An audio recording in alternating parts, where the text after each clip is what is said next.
Okay, welcome, Alexander. How are you doing today? I'm great. How about yourself? I'm good. Can't complain. So we brought you here to do your true reveal of your ancestry back to your enslaved ancestors. And Christy Faro, she has done the work, the research. She's a genealogist. I think you guys probably saw each other on the call for the Descendant Networking event, but you're hmm formally meeting today. And the first question really is, how do you feel? And you have any questions before we get into it? Um, Honestly, I feel overwhelmed um, because this is a watershed moment. Um, these ancestors, they had lives, they had families, they had meaning. Um, and oftentimes, these people are forgotten into history after a couple generations. And the work that you all are doing are bringing them back to life and giving their life meaning and purpose. So I'm honored and overwhelmed. Okay. Well, we're excited to show you. Thank you for being willing to go on this journey.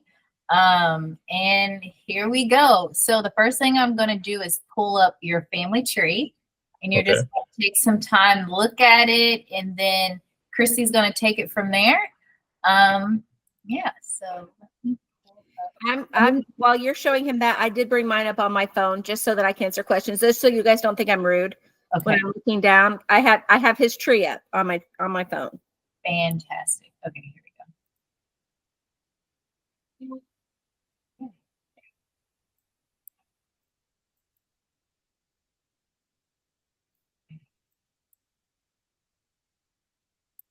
Okay. Can you see it all right?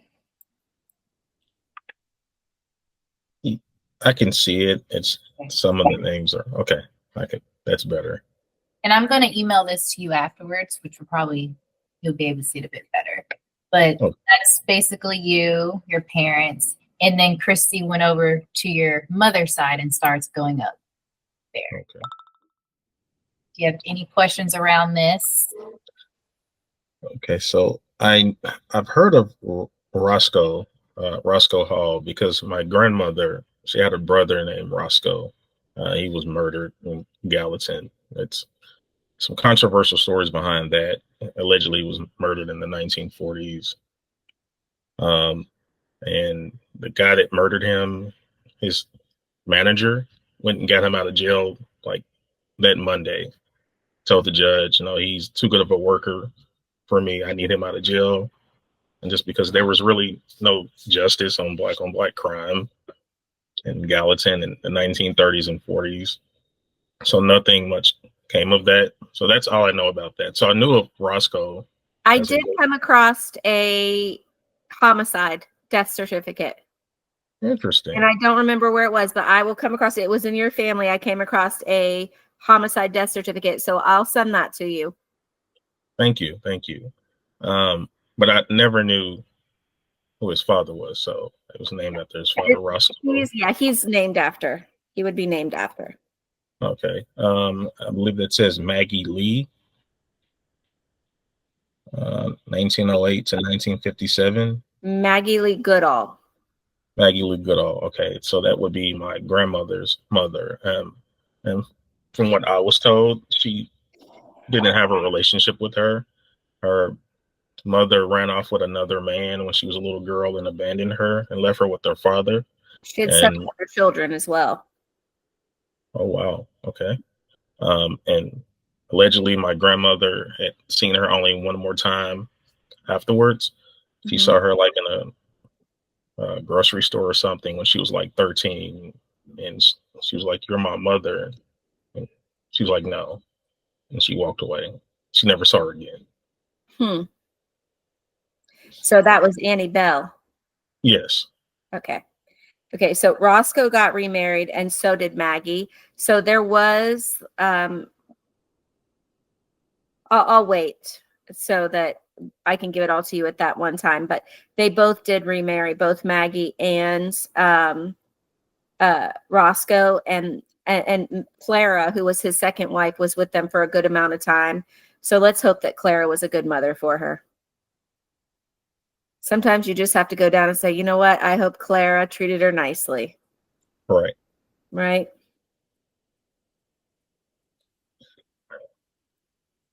And I believe it says William Hall and Mary. I can't see that. Yuri is like, sorry, go ahead, Christy. I'm sorry, what did you say? I say, go ahead, Christy, if you want to tell them. Okay, so coming up your tree from there, we go to from Roscoe Hall. That's the line I took it up. We went to his father was William Hall and his mother was Mary Yory. And that was a difficult sort of jump to make. That took me the longest was confirming those. And we'll do it. I'll tell you why in a minute. But when you go up to they were neighbors. They grew up next door to each other. So that was just helpful for me because all their parents in the households growing up next to each other. So you had 4 enslaved ancestors that lived within just like 3 households of each other. So it is James Hall, Cynthia Hall, Henry Yory, and Millie Dickerson. And they were born in 1838, 1845, 1843, and 1847. And we can actually, on Henry Yory, I'm pretty sure that his father was John Yory, who was born in 1820. I just couldn't absolutely verify it, so we didn't add it. Okay. Now, with those 4, did it have a county or a city that they were born in? They were in Sumner. Sumner County, okay. Yeah, they were in Sumner, right near Gallatin. They were all in the same little area, and they were very close to the Bate family. Do you know the Bate family, the Yory family? I mean, we even know the people who owned Henry Yory. That's the line that I really directly followed him. So let's start. Can we bring up the thing so that we can actually start right there? Because I want to get him back to there. I don't want to start with Henry because Henry's too cool, and I need to get back to him. Okay, do you want to share your screen? You want to take over and just... Oh, yes. Okay. Yes. I'll share my screen. Okay. Yes, of course, I'll share my screen. I'm like, here, like, can you bring up my screen, Stephanie? Okay. All right, so this is, of course, the document. Can you guys see it? Yes. Okay, so this is, of course, the document that we got. What? Oh, I have to do it over here. I'm going to have to do something real quick. I'm going to have to minimize this a little bit and then bring... Hold on, there we go. And I'm going to bring... I'll be right back in 1 second. I've never done this before, and I need to have it up on my screen so that I can see it. Oh, it's not letting me separate it. I can't make it bigger. Dag nabbit. Can you guys see me? Yes, we see you. Yes. Oh, okay. So let me pull this over. All right. So I got it. There we go. Genius. All right. I wanted to make it bigger to where I could see it. So there we go. So we're going to go on down because that's the information we got. So this right here, if you see this, can you read that? Is that big enough for you to read? Yes. Okay. So we start with you, then your parents. And then these are the generations that I specifically researched. So Roscoe C. Hall, Maggie Lee Goodall, William Hall, Mary Yory, and James Hall, Cynthia. We don't know her maiden name or if it was Hall. So that's something that you'd have to further go and research. We put those on there because we knew who they were. They lived next door. But Henry was the ancestor that I was researching. Does that make sense? Because we're only going back, like our goal is 1. And it just so happened that all 4 of these live within 2 households. And why not tell you about all of them? So that's what we did. So just really quick with Henry. Yes. Well, let's get to Henry. Okay. Go ahead. I'm going to start with him. We're going to start with Annie Bell. Okay. So Annie Bell Hall, and you had that information. So I was able to go back to her. Her parents were Roscoe C. and Maddie Lee Goodall, and born in Sumner County. So what I did, every one of these generations, there's a lot more information. Okay, Alexander. I only put the items that I needed to put on here to prove each generation's connection to the other, because that's the most important thing, is finding that connection. There is a lot more information. There are a lot more documents. And so if you have Ancestry, I can invite you to the tree so that you can browse through it and look. I'm happy to share that. You just let me know. You can look at it as long as you have an account, and you can have an unpaid account and see the tree. You just can't see the documents. So you'd have to ask me if you wanted a copy of the document. I'm more than happy to do that. So this is, there are two modes of connection right here. So we have Annie Bell, her Social Security death record, which listed her mother and her father. So that cements that. And then in 1830, we found her living with her parents and her siblings in Sumner County, District 1, and also Maggie's brother, Ruby Goodall. That was very helpful for me to find her parents, because her brother lived with them. And so then all I had to do was go back 10 years and look for an Annie Bell and a Ruby. And I do believe his name was Reuben. All right, so now we're going to the next generation, which is Roscoe Hall and Maggie Lee Goodall. So Maggie isn't the one that I focused on. I focused on Roscoe. And so Roscoe Hall was born in Anderson, Indiana. Okay. So what happened was his parents' generation made the Great Migration North.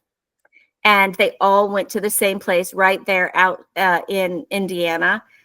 Literally, like a ton of the siblings went to the same location.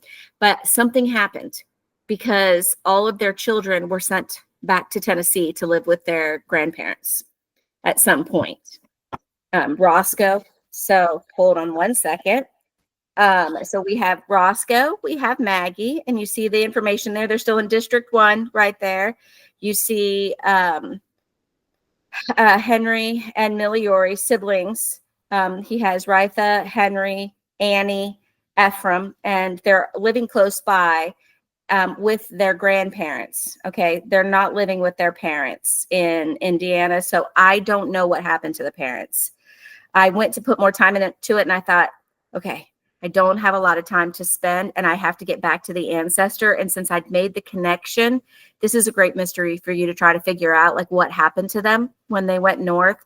I'm going to assume the mother died, because in my experience, most of the time the kids are shipped home if there's no mother to take care of them, because the mothers usually kept their children with them.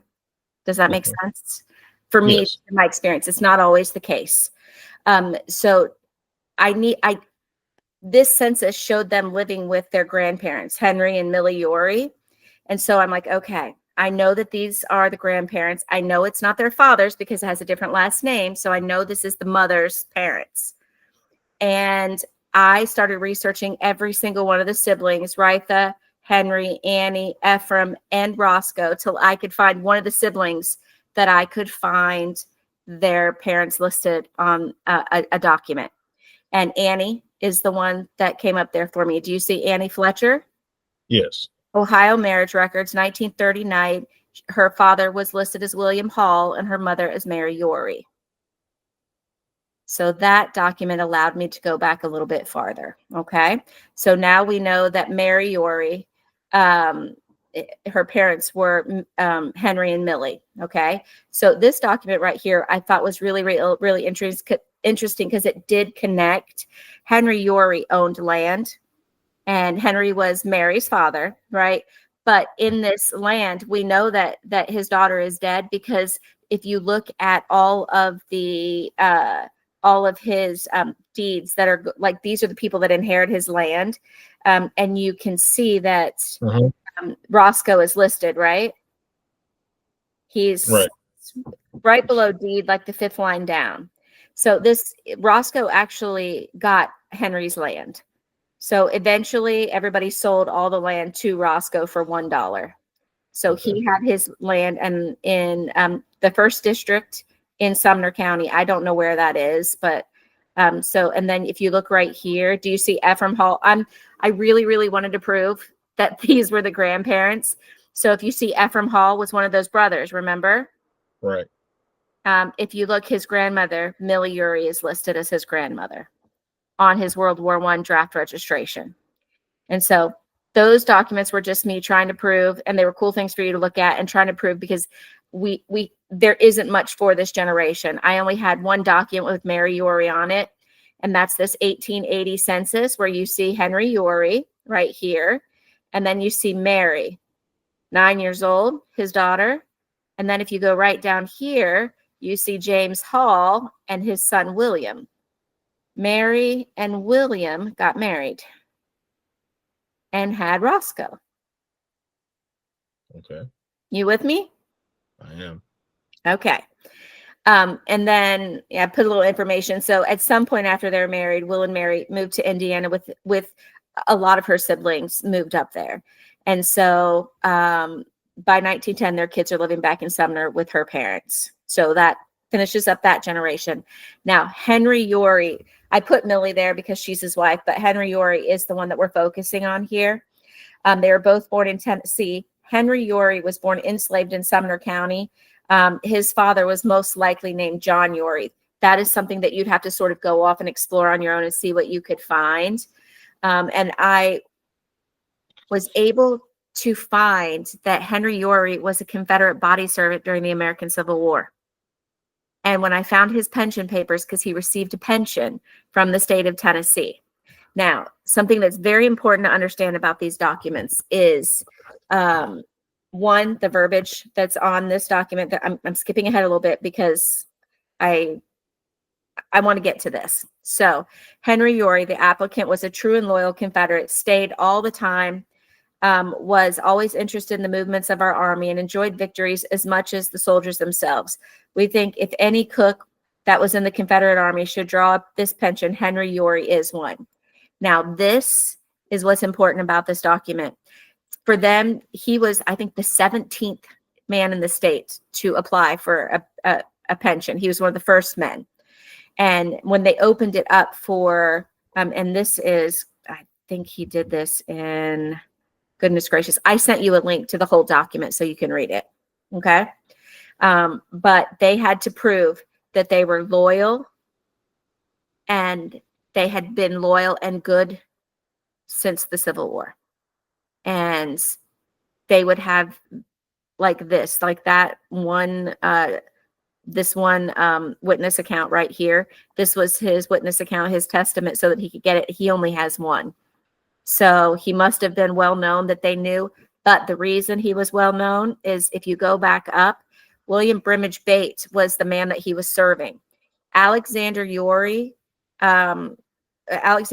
son, Patrick. Okay, so let's go back up now because I've confused you. We're in the Civil War, but I found the Civil War document first. So I'm trying to show you how I found the information. So when I saw that, this document actually told me who owned him and who he was serving during the American Civil War. And it said that he was owned by like a P.S. Yory and that he was serving W.B. Bates. And when I saw that name, I was like, oh my God, I cannot believe this. This is insane. So I went a little bit back a little bit farther and started looking at the pension records. Okay. And it wasn't Patrick P.S. Yory that owned him. It was actually his father, Alexander Yory. And because he's the only one who owned any slaves, his son didn't own any slaves. And there was a slave that fit Henry's age. So my guess is that Alexander owned him. He went off to war with his son, which was very common, but he didn't serve his son. He served Brigadier General William Brimage Bates, who was governor of Tennessee after the war, a senator and a governor. And so the fact that he served W.B. Bates, I've seen pension applications where they have more than like just this one witness account. Okay. He only had one, and I'm going to guess he only had one because of that pull that him being a servant for William Brimage Bates during the war, and everybody knew him because he was for the commander of the army. Like Brimage Bates was in charge of the entire brigade by the end of the war. They fought at the Battle of Franklin. And this guy says he stayed the entire time. I'm getting ready to write up a biography of Henry and put him on our website. Wow. Yeah, so that'll be pretty amazing. I'm pretty excited about that. When we saw it, I was like, oh my God, because it's so hard to find Confederate body servants that were still here at the end of the war, still with their, that haven't won, the people that they were with weren't killed. And, like they went home. And so it's just hard because it's not always documented. So when I saw WB Bate, I almost had a heart attack. It was like 11:30 at night. I was texting my friend Bill. I was like, Bill, are you awake? It was WB Bate. So something very interesting that I want you to note is that sometimes people, the sons of the Confederate veterans, will take things like this and they'll say, oh, he was a Black Confederate soldier. He was not a soldier. He was forced to go, and he didn't have the freedom to leave if he wanted. And even if men like Henry picked up a gun and fought, they were fighting for survival. They're not fighting for the Confederacy. And for me as a woman, the biggest difference is that all soldiers, when their husbands died, they would get their husband's pension as a widow's pension. Mm-hmm. Slaves' wives did not get their pensions because they weren't soldiers. So I wrote those words down, and as I was typing them, I thought, I've got to clarify this for him so he doesn't think that, like those words are specifically used. But something that's very interesting is that he was a minister. Okay.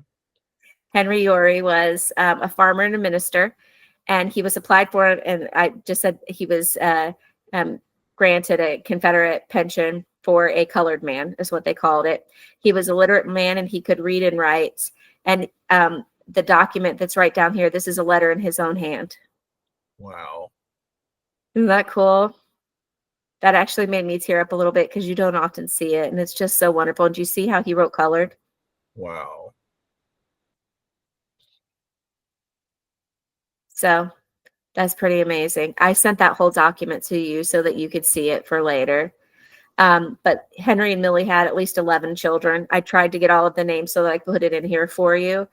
Clara, John, William, Tom, Mary, Bailey, Ephraim, Ellen and Maggie were twins. Henry and Phoenix. And Phoenix is called Phineas, Phoenix. There's a billion ways to spell it. So, but they moved, almost all of them moved to Indiana, which is why I think they sold Roscoe the land for so cheap, because he stayed and he was farming it. I don't know where District 1 is, but I bet you could figure out where it was. There are deeds. If you'd like the deeds, I can actually send you the full deeds. Yes, thank you. And then you could figure out where it is. It'd be amazing to be able to go over there and stand. Do you have any questions? So, just for clarity, Millie would not be able to get Henry's Confederate pension because technically he was not a soldier in the Confederate Army. No, he got his pension. Oh, you mean his wife, Millie? Yes. Millie. No, Millie would not have been able to get his pension because only the widows of soldiers got their pensions. And let's see, I think Millie died before. No, Henry died in 1928. I'm not certain when Millie died. I think she died before him, though. I don't have an exact year, but when I was reading through all the deeds, because there were quite a few deeds with Henry Yory's name on it, and he was like transferring land. She was on almost all of them, but she's not on the 1830 censuses either. But if she died before him, obviously there was no need for her to get the pension. But if she died after him, before, like within that 2 years, no. I've even seen one woman who, in Tennessee, she almost got the pension. It was a Black woman. And then literally in the pension, it says, oh, she's a Negro. Didn't get her pension because they didn't give pensions to slaves' wives, only the servant. It's one of the things when I have somebody come in, and often because we confront it where I work at the Battle of Franklin Trust, we have a sign, and it's in the museum. We have it inside talking about how there was no such thing as a Black Confederate soldier. And people disagree vocally sometimes. And I always pull that out. I'm like, no. I said, soldiers' widows got pensions. Slaves' widows did not.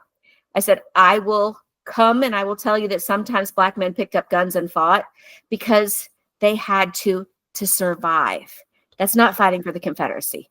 That's fighting because you want to make it home and you want to see your babies and you want to see your wife and you want to get home. Right? That's not the same thing as fighting for a cause. And if you go, when I finish Henry's biography, and I put it on our website. It'll be on a part of the website that is Stories of the Enslaved. And you'll see other, I say, African Americans at the Battle of Franklin. I don't call them Black Confederates because that's not what they were. But I am very honest. The ones that fought, I say they fought. This man fought, but he wasn't fighting for the Confederacy, and he was never considered a soldier. You can't be a soldier if the army you're fighting for doesn't acknowledge you. Correct? Right. Yes. So, but Henry Yorey, I one of my favorite facts that I found out is because I knew that you guys had religion in your lives. So I love that he was a minister. I have cousins in Indiana that are Halls. You do. And they're going to love this information. There was so much more. There really was a lot more, and I'm more than happy to share it with you. If you email me, we'll give it to you at a slow pace because there really is a lot, and I don't want to overwhelm you to where you don't understand everything I'm throwing at you. But I really would like you to go in and sort of look at the tree, and you'll see if I brought up the tree, it's only I only did that one side. I didn't work on the other side, and that was so hard for me because I wanted to do the Cowans so bad because the Cowans married into the McGavics. And for me, I wanted to do that so bad, but this story was just so great, and I came across it so quickly, and I just fell in love with Henry. He was a good man, and he took care of his grandchildren and his children, and he loved them and raised them and left all this land to them, and that's an amazing thing. That's some great people to come from. Thank you. Thank you.